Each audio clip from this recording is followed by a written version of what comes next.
The Federal Register is listing Venezuela, similarly as Yemen, Palestine, or Lebanon, as a foreign terrorist organization. The number of countries that are being labeled as terrorists increases, and of course, such countries will unite even more than before to resist United States hegemony. Isolation attempts fail because we no longer want to do business with the United States anyway. We have discovered markets all over the place.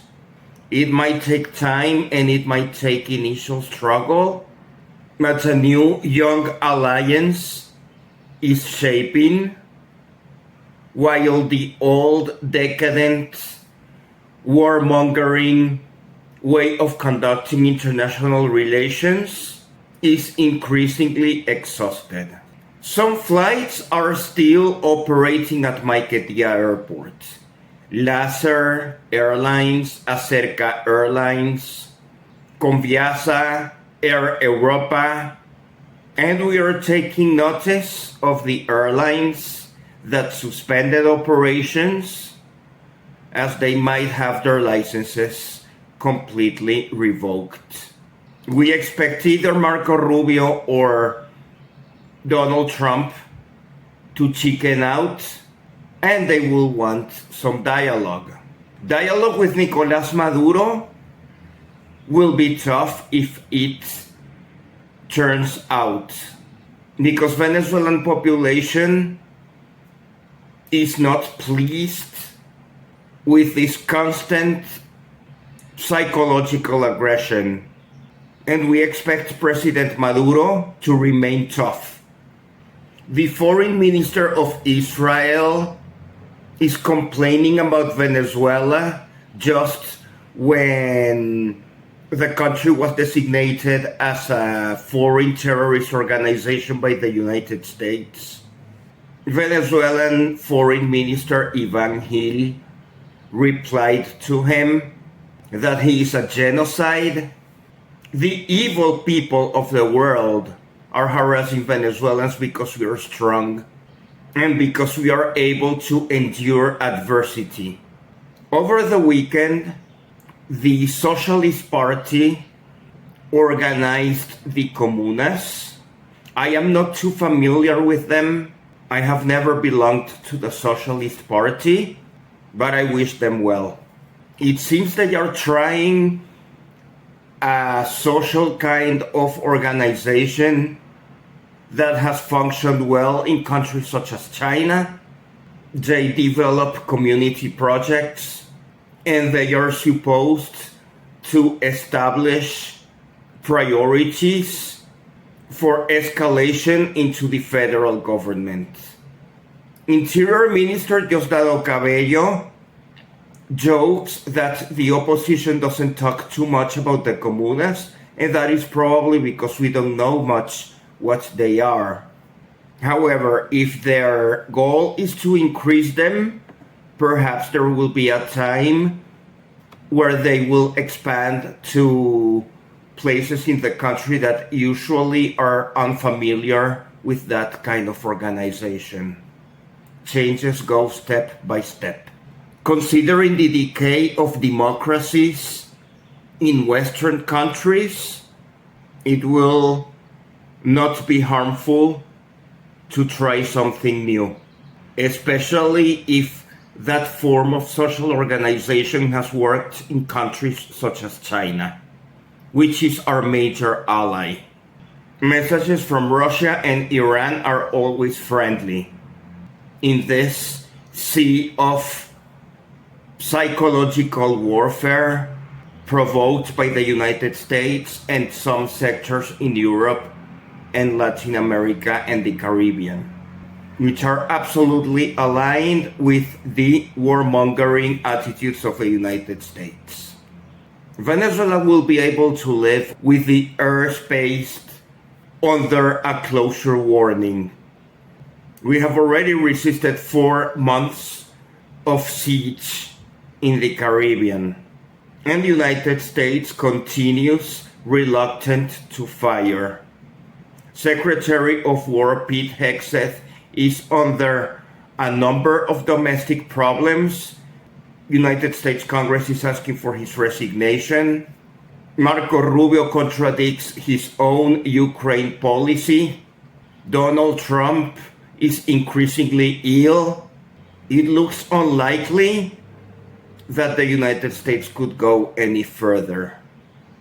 All their psychological war attempts have failed, and they do not seem willing to go beyond shooting civilian fishermen boats.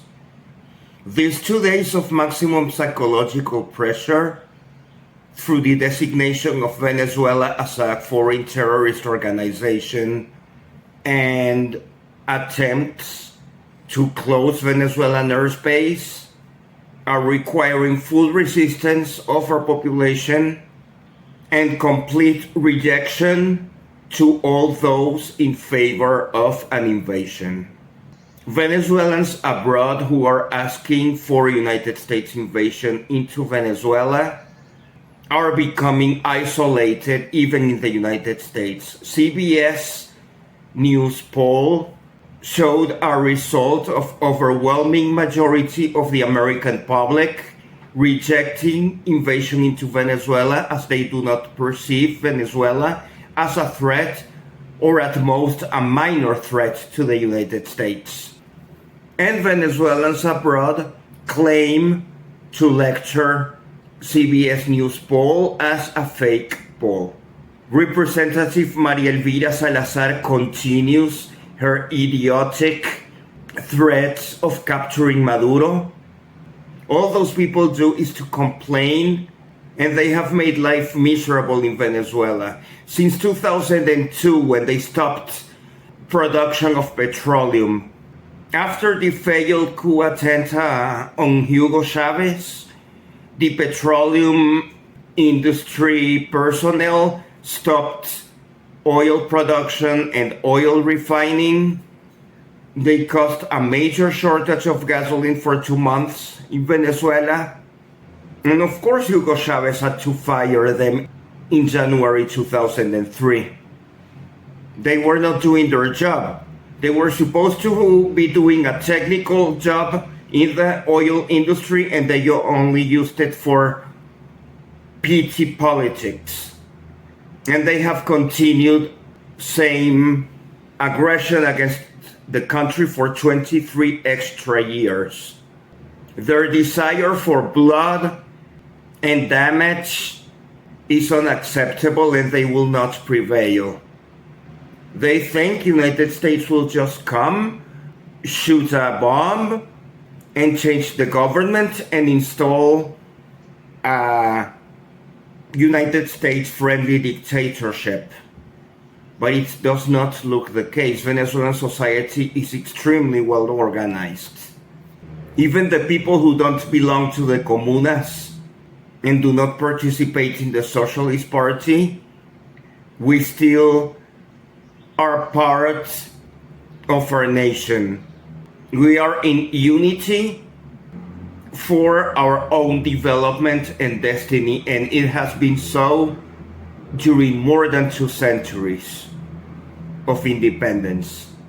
Perhaps war will break out, and in that case, we might have to fight not only the Americans, but the traitors within Venezuela who would like to help the Americans. It could be extremely nasty, extremely messy, and when you tell Venezuelans rooting for an invasion, they say, no, I don't want an invasion. They just want to force the resignation of the government, and there are many Venezuelans who don't want the government to resign. Their job has been fantastic. The military preparation has been fantastic. Deterrence of invasion so far has also been fantastic.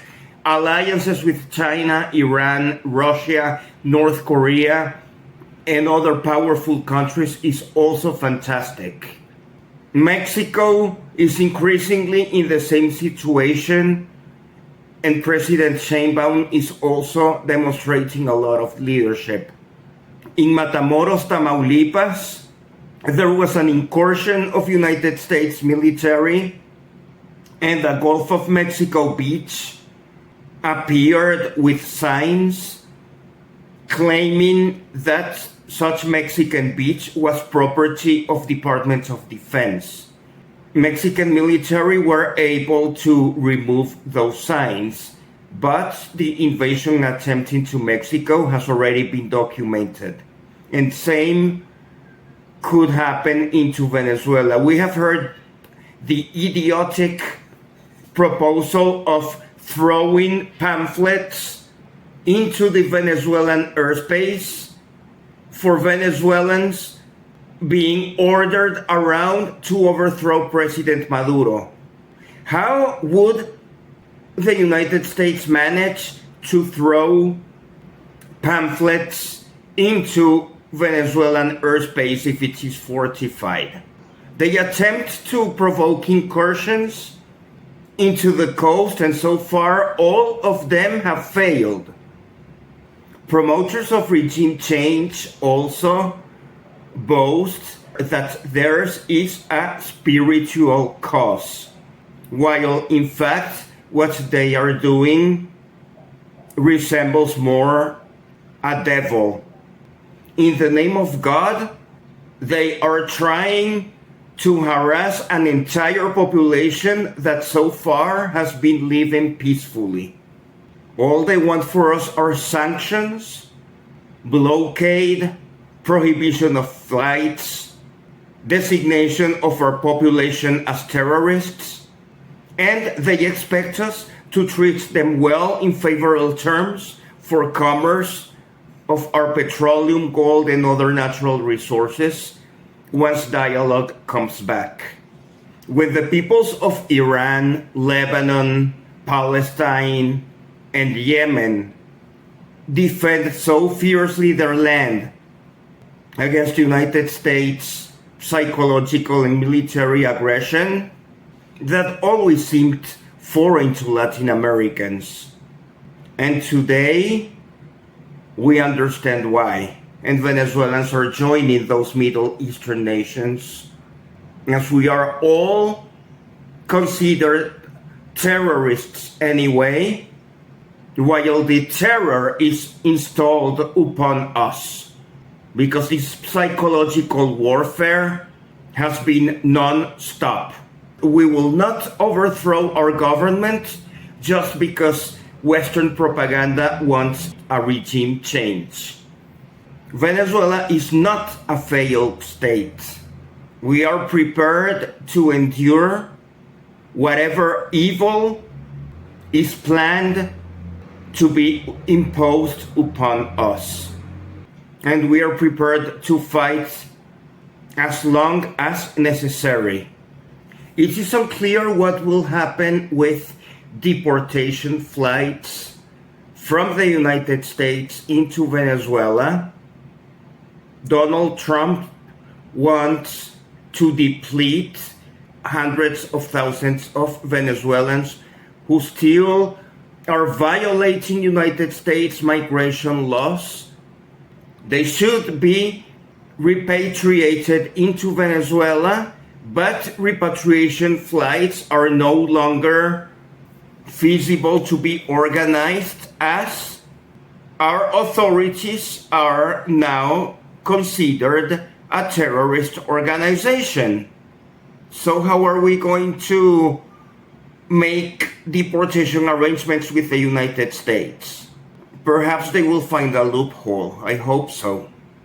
Perhaps this whole terrorism wording is just another refined psychological warfare, and loopholes will be found for everything.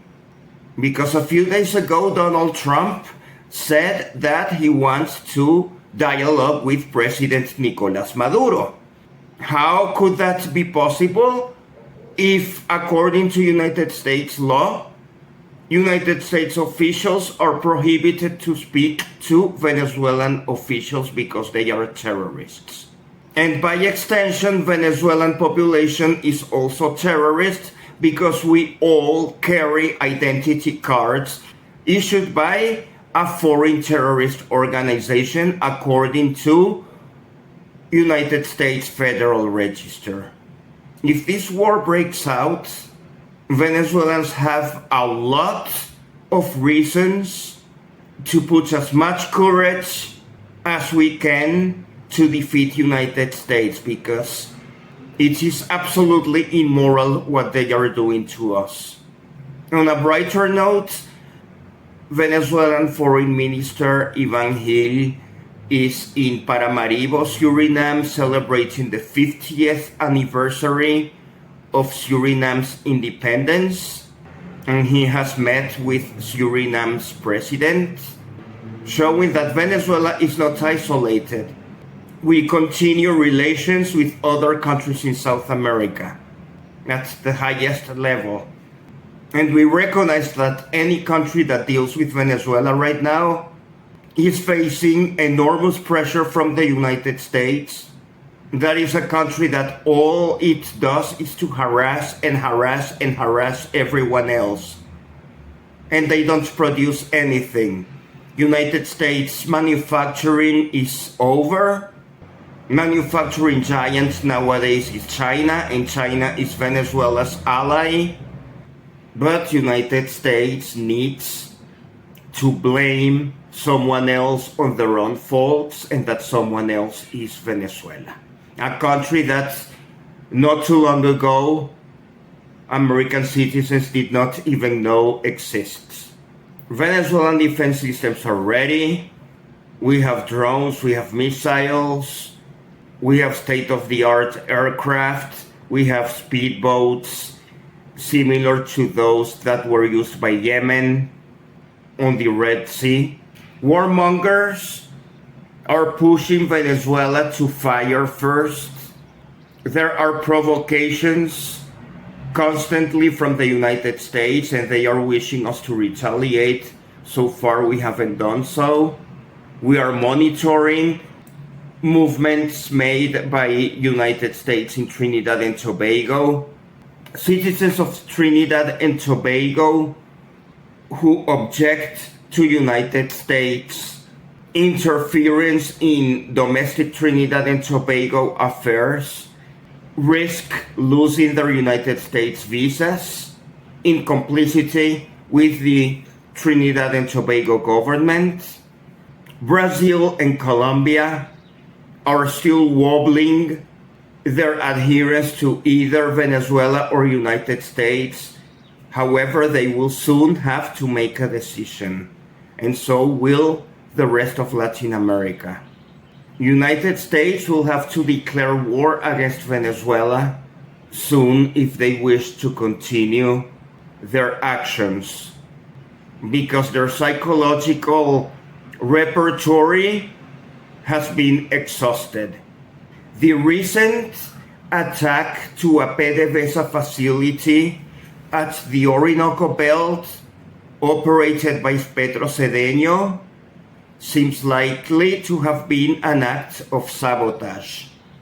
No official explanation has been provided yet, but preliminary investigations suggest the explosion as odd, and maybe it was provoked as an isolated incident. However, it is highly unlikely that any intrusion from the United States succeeds in a country that is overwhelmingly against United States invasion.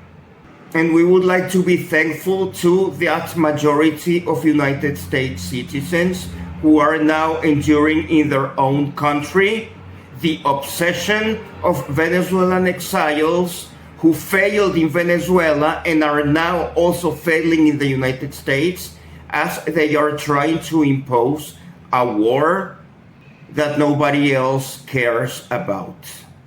Meanwhile, Venezuelans will start getting accustomed to being labeled as terrorists because the United States decided so.